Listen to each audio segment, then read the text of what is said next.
Hello बच्चों।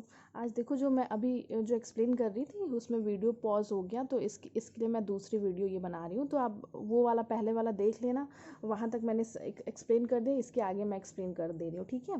तो देखो बेटा सी, अब हमें देखना है, अब हम क्यों जान रहे हैं कि हमें ये हम क्यों समझ रहे हैं कि हमें इसको निगेटिव में चेंज करना, तो हम क्या करेंगे, ठीक है। कहीं भी नॉट तो नहीं लगाएंगे, सी स्पीक्स नॉट पोलाइटली, ये तो गलत हो जा रहा है, ठीक है। तो अब हम देखेंगे कि ये कौन से टेंस में है, प्रेजेंट सिंपल में है, पास्ट सिंपल में है, फ्यूचर सिंपल तो आपको पढ़ना नहीं है। तो देखो प्रेजेंट सिंपल की सबसे पॉजिटिव देखने के लिए सबसे पहले हम क्या देखेंगे, सब्जेक्ट देखेंगे, ठीक है। उसके बाद हम हेल्पिंग वर्ब देखेंगे। हेल्पिंग वर्ब इसमें कुछ दिख नहीं रहा है, हेल्पिंग वर्ब उसके बाद हम हेल्पिंग वर्ब को स्किप करके आगे बढ़ेंगे, वर्ब देखेंगे। वर्ब बेस फॉर्म है या एस या ई एस लगा, देखो एस लगा है इसमें, तो ये क्या हो जाएगा, वर्ब का फिफ्थ फॉर्म हो जाएगा, ठीक है। बाकी जो बचा है क्या हो जाएगा, ऑब्जेक्ट हो जाएगा। अब देखो इतना तो हम समझ गए कि ये क्या है बेटा, कौन से टेंस में है, ये सिंपल प्रेजेंट में है, ठीक है। अब इसको हम लोग देखो, इसको अब हम लोग को चेंज करना है, किस में चेंज करना है, निगेटिव में। ये तो पॉजिटिव हो गया क्योंकि ये बोल रहा है सी स्पीक्स पोलाइटली, सीधी सीधी बात बोल रही है, कोई ना नहीं बोल रहा है इसमें, तो ये हो जाएगा सी स्पीक्स पोलाइटली, पॉजिटिव हो गया। हमने इसका टेंस भी पहचान लिया कि ये कौन से टेंस में है, सिंपल प्रेजेंट में, मतलब सिंपल प्रेजेंट में है। इसको हम लोग को निगेटिव बनाने में क्या यूज़ करना पड़ेगा, डू या डज यूज़ करना पड़ेगा, इतने तो हमने इसमें समझ लिया, डू या डज यूज़ करना पड़ेगा, ठीक है। अब देखो डज हम लोग कब यूज़ करते हैं, जब थर्ड पर्सन हो, ठीक है, थर्ड पर्सन हो और सिंगुलर हो। तो देखो शी क्या हो जाएगा, थर्ड पर्सन है, तो अब इसमें हम क्या यूज़ करेंगे, डज यूज़ करेंगे। तो लिखोगे सी हेल्पिंग वर्ब क्या हो जाएगा बेटा, हेल्पिंग वर्ब डज, और हमेशा हेल्पिंग वर्ब के बाद ही नॉट का यूज़ करते हैं, सी डज नॉट। फिर वर्ब का फर्स्ट फॉर्म लगाते हैं, देखो डू डज डिड ये कहीं भी आ गया ना तो वर्ब का फर्स्ट फॉर्म लेता है, ठीक है। सी डज नॉट स्पीक पोलाइटली देखो मैंने बोला था ना, देखो subject helping verb do does plus not, verb का फर्स्ट फॉर्म मतलब एस ई एस हटा देंगे, सिंपल जो उसका बेस फॉर्म है जिसमें जन्म लिया उसने वो लगाएंगे पोलाइटली। देखो तो ये चेंज हो गया निगेटिव में, she speaks politely, she does not speak politely. समझ में आ गया बेटा। ये देखो दूसरा एक एग्जाम्पल देखो, the sun shines brightly, the sun shines brightly. देखो सन क्या है, सन अब ऐसा तो है नहीं कि आप हो या मैं हूँ, सन कोई थर्ड है, ठीक है, किसी तीसरे के बारे में बात हो रही है, द सन साइंस ब्राइटली, ठीक है, सन साइंस ब्राइटली। तो देखो थर्ड क्या हो जाएगा, अब पहले तो हम चेंज देखेंगे कि ये प्रेज किस में है, कौन से टेंस में है। तो देखो द सन ये तो हो जाएगा सब्जेक्ट, फिर उसके बाद हेल्पिंग वर्ब ढूंढेंगे, हेल्पिंग वर्ब मतलब is, am, are, was, were, can, could, ये सब हेल्पिंग वर्ब आते हैं, हैज़, हैव, हैड, ये सब हेल्पिंग वर्ब आते हैं। मेन वर्ब के पहले जो अगर कुछ लगा रहता है उसको हम क्या कहते हैं, हेल्पिंग वर्ब कहते हैं। तो देखो द सन साइंस ब्राइटली, तो सन हो जाएगा सब्जेक्ट, साइंस क्या हो जाएगा, शाइन, ये हो जाएगा वर्ब। देखो इसमें कौन सा वर्ब है, एस या यस लगा है ना, तो ये कौन सा वर्ब हो जाएगा, वर्ब का फिफ्थ फॉर्म, और ये ब्राइटली ऑब्जेक्ट हो जाएगा। तो अब तो हम जान गए कि ये सिंपल प्रेजेंट में है, सिंपल प्रेजेंट में है तो डू या डज लगेगा। डू या डज कब लगेगा, हम क्या देखेंगे इसके लिए कि जो सन है वो कौन सा पर्सन है, फर्स्ट पर्सन है मतलब जो बोल रहा है वो है, मतलब मैं हूँ, या जो सुन रहा है वो है, या किसी तीसरे के बारे में बात की जा रही है, किसी तीसरे सिंगुलर के बारे में बात की जा रही है। तो सन एक ही है, सिंगुलर हो गया, और सन कोई तीसरा व्यक्ति है जिसके बारे में हम पढ़ रहे हैं, तो इसके साथ क्या यूज़ करेंगे, the sun does not, verb का फर्स्ट फॉर्म आता है तो एस तो हट जाएगा, the sun does not shine brightly. देखो समझ में आ गया। ऐसे ही you write well, you write well, अब इसमें सबसे पहले हम देखेंगे कौन सा टेंस है, यू कौन हो जाएगा बेटा, सब्जेक्ट हो जाएगा। फिर उसके बाद हेल्पिंग वर्ब देखेंगे, हेल्पिंग वर्ब कुछ नहीं दिख रहा है। फिर राइट क्या हो जाएगा, मेन वर्ब, राइट मतलब लिखना, खाना, ये सब, बैठना, उठना, ये सब हो जाएगा मेन वर्ब, ये हो जाएगा वर्ब। देखो इसमें एस या ई एस लगा है, नहीं लगा, एस या ई एस लगा है, नहीं लगा है, मतलब ये वर्ब का फर्स्ट फॉर्म है, राइट। आप लोग को थोड़ा तो वर्ब फॉर्म इस मैंने फोर्थ में ही पढ़ाया था, वर्ब के बारे में समझना पड़ेगा कि उसके कितने फॉर्म होते हैं, ठीक है। फर्स्ट फॉर्म क्या होता है कि वो जन्म लेता है, उसमें देखो राइट का आपने कुछ और पढ़ा है क्या, ऐसा लग रहा है कि हाँ राइट मतलब इसमें इसी फॉर्म में इसने जन्म लिया। यू राइट वेल, तो ये वर्ब का फर्स्ट फॉर्म है। वर्ब से ही पहचानेंगे ना हम बेटा कि कौन सी टेंस में है, ये वर्ब का फर्स्ट फॉर्म है, ठीक है। तो फर्स्ट फॉर्म मिल गया, तो अब समझ गए हम कि ये सिंपल प्रेजेंट में। अब इसको चेंज करने में डू या डस का यूज़ करेंगे। अब डू लगाएं या डस लगाएं, तो मैंने बोला है कि बस इन्हीं तीनों के साथ सिंगुलर थर्ड इन, जैसे फर्स्ट पर्सन कोई भी आ गया, सेकंड पर्सन कोई भी आ गया, या कोई भी प्लूरल आ गया, इन सब के साथ क्या लगाएंगे हम, डू लगाएंगे। ठीक है, बाकी सबके साथ डज लगाएंगे, इन सब के साथ हम डू लगाएंगे। तो देखो अब इसको चेंज करना है तो क्या हो जाएगा, you do not right well. इसमें तो एस यस लगा नहीं है, पॉजिटिव फॉर्म में है, तो इसको चेंज कर देंगे। ठीक है, समझ में आ गया होगा बेटा। अब देखो अब ये तो कंप्लीट हो गया हमारा प्रेजेंट सिंपल। अब पास्ट सिंपल में चलते हैं। पास्ट सिंपल में देखो पॉजिटिव में क्या होता है, subject helping verb plus verb का सेकंड फॉर्म, इसमें वर्ब का सेकंड फॉर्म होता है। ठीक है, प्लस ऑब्जेक्ट। हेल्पिंग वर्ब नहीं होता है इसमें भी। देखो पास्ट सिंपल में प्रेजेंट सिंपल में हेल्पिंग वर्ब नहीं होता है, लेकिन इसके निगेटिव में होता है, इसलिए मैंने लगा दिया है हेल्पिंग वर्ब। सबसे पहले हम सब्जेक्ट देखेंगे। इसमें तो मेन अगर हम देख लेंगे वर्ब का सेकंड फॉर्म में, तो जान जाएंगे कि पास्ट में है, मतलब बीता हुआ है, तो वर्ब का सेकंड फॉर्म लगता है।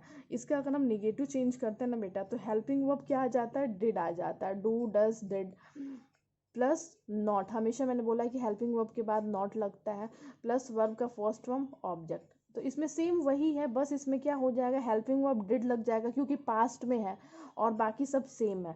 प्रेजेंट में होता है तो डू डज लग जाता है, पास्ट में होता है तो डिड हो जाता है। अब देखो अब हमें पहचानना है कि कैसे पास्ट हम पहचानेंगे। तो देखो ही, एग्जाम्पल देख लो, ही केम वेरी लेट। चलो अब हमें इसे पहचानना है कि ये कौन से टेंस में है। प्रेजेंट, दो ही तो टेंस है हमारे पास, प्रेजेंट में है कि पास्ट में है। तो देखो प्रेजेंट, पहले प्रेजेंट चेक करते हैं। ही क्या हो जाएगा, सब्जेक्ट, ही हो गया सब्जेक्ट, इतना तो हम पहचान ही ले रहे हैं। केम क्या हो जाएगा, केम, केम बताओ क्या होता है, केम फर्स्ट फॉर्म है, बिल्कुल नहीं है, केम कम होता है ना फर्स्ट फॉर्म बेटा, और इसका फिफ्थ फॉर्म क्या हो जाएगा, कम्स। तो ये दोनों, ये आपको थोड़ा बहुत तो लर्न करना पड़ेगा बेटा फॉर्म। ठीक है, आपको समझ आ जाएगा देखते देखते कुछ दिनों बाद।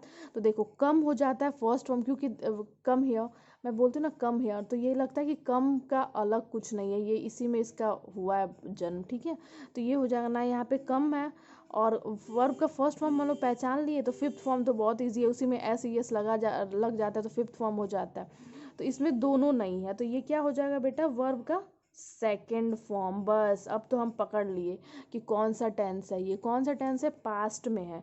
पास्ट में है तो पास्ट में एक सिंपल सा क्या लगाते हैं, सिर्फ, इसमें तो बस एक ही है, डिड लगाते हैं। तो ही डिड नॉट। अब देखो वर्ब का फर्स्ट फॉर्म हो जाता है केम, क्या क्या क्या हो जाएगा, कम वेरी लेट।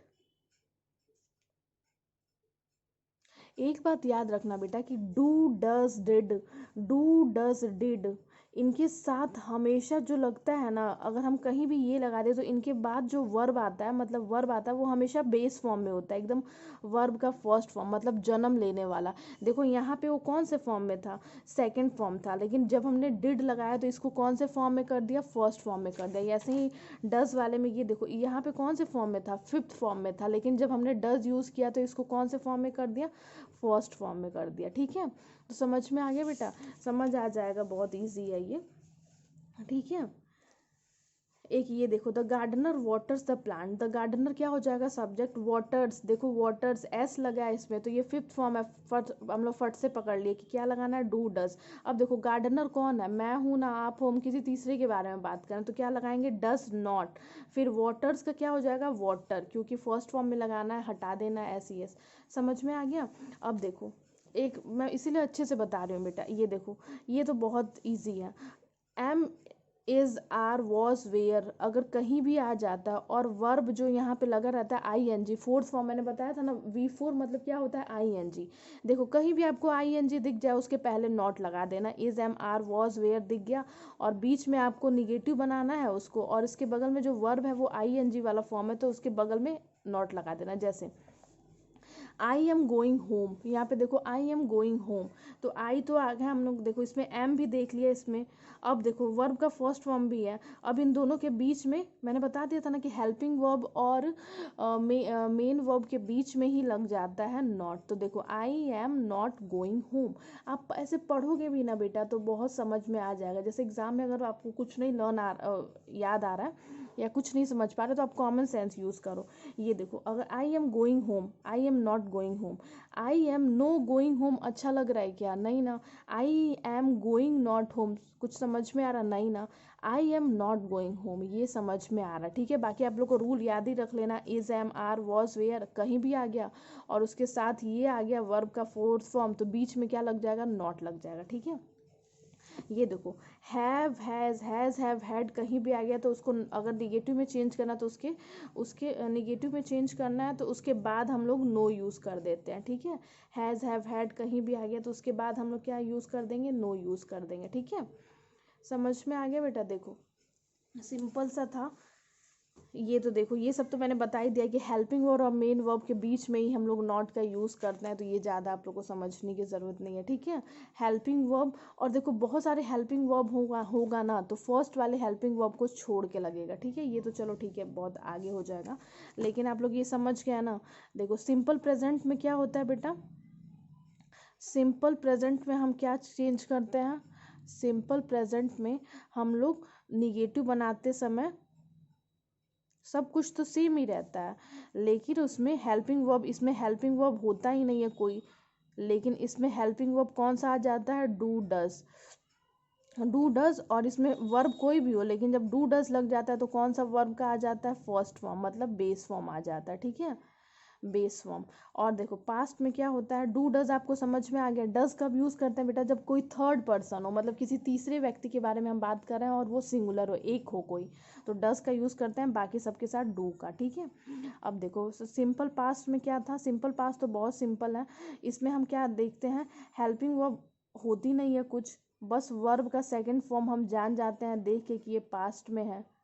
ठीक है, इसमें हम वर्ब का फर्स्ट फॉर्म या वर्ब का फिफ्थ फॉर्म देख के जान जाते हैं। अब इसको चेंज करना है निगेटिव में, निगेटिव में अगर हम इसको चेंज करते हैं तो क्या करने रहता है? डिड लगाते हैं, डिड के साथ हमेशा वर्ब का फर्स्ट फॉर्म आ जाता है। ठीक है, बस समझ में आ गया ये। अब देखो ये सब तो इज एम आर, और कहीं भी वर्ब आई एन जी वाला आ गया ना वर्ब, जैसे going reading, going reading, going reading, laughing, ये सब आई एन जी जहाँ भी लग गया, आई एन जी जहाँ कहीं भी आपको दिख गया उसके आगे आप नॉट का यूज़ कर देना। ठीक है, निगेटिव बनाते टाइम। ये समझ में आ गया। अब देखो एक हैज़ हैव हैड आ गया, हैज़ हैव हैड आ गया, तो यही बस एक वो है हैज़ हैव हैड आ गया, उसके आगे आपको नो लगाना है, नो, नॉट नहीं लगाना है, नो लगाना है। ठीक है, नो। जैसे एग्जांपल देखो I have a pet dog, I have I have no pet dog. अब ये अच्छा लगा क्या? I have not a pet dog, I have not a pet dog, कोई मीनिंग ऐसे समझ ही नहीं आ रहा। You have a farm house, you have not farm house, you have no farm house, मतलब आपके पास कोई फार्म हाउस नहीं है। ठीक है, हैज़ हैव हैड कहीं भी आ गया तो उसके बाद आपको क्या लगा देना? नो लगा देना। ठीक है, नो लगा देना। अब ये देखो बेटा ये कुछ शॉर्ट फॉर्म है, शॉर्ट फॉर्म बहुत इजी होते हैं, बहुत, जैसे आई एम नॉट का अगर आपको शॉर्ट फॉर्म में लिखना है तो ये एन ऐसे इसके पास चला जाता है और एपोस्ट्रॉफी लग जाता है। ठीक है, इज नॉट, एन इधर चला जाता है, जैसे बहुत बच्चे कंफ्यूज होते हैं, कंफ्यूज हो जाते हैं, जैसे आपको लिखना रहता है कि एम नॉट, तो आप लोग ऐसे लिख देते हो एम नॉट, तो ऐसे नहीं लिखना बेटा। ठीक है, बस ये वाला खिसक के इसके पास चला जाता है आई एम नॉट। ठीक है, और ये एपोस्ट्रॉफी में लग जाता है। ठीक है, ऐसे ही सेम है सारा। डज में बस एन खिसक के लग जाता है, ये शॉर्ट फॉर्म होता है इसका, कॉन्ट्रैक्शन मतलब शॉर्ट फॉर्म ही जान लो। कैन नॉट को बस आप एक बार देख लो, ये थोड़ा है। कैन नॉट को हम कैसे लिखते हैं? ऐसे लिखते हैं कैन नॉट। ठीक है, कैन नॉट को सी ए एन एपोस्ट्रॉफी, ये थोड़ा एक्सेप्शनल है। इसको कुड नॉट, मस्ट नॉट, ये सब तो सेम ही है। शैल नॉट को भी देख लो एक बार, शैल नॉट, शै नॉट, शै नॉट। ठीक है, बाकी सब इजी है। विल नॉट को वो नॉट लिखते हैं, वो नॉट, विल नॉट को ये डिड नॉट, बाकी सब सेम है। तो होमवर्क आपका क्या है बेटा कि ये जो right contracted form of the given words, अब देखो इसका कॉन्ट्रैक्टेड मीन्स छोटे फॉर्म में आपको लिखना है ये। ठीक है, दूसरा क्या है? Change the following sentence into negative sentence.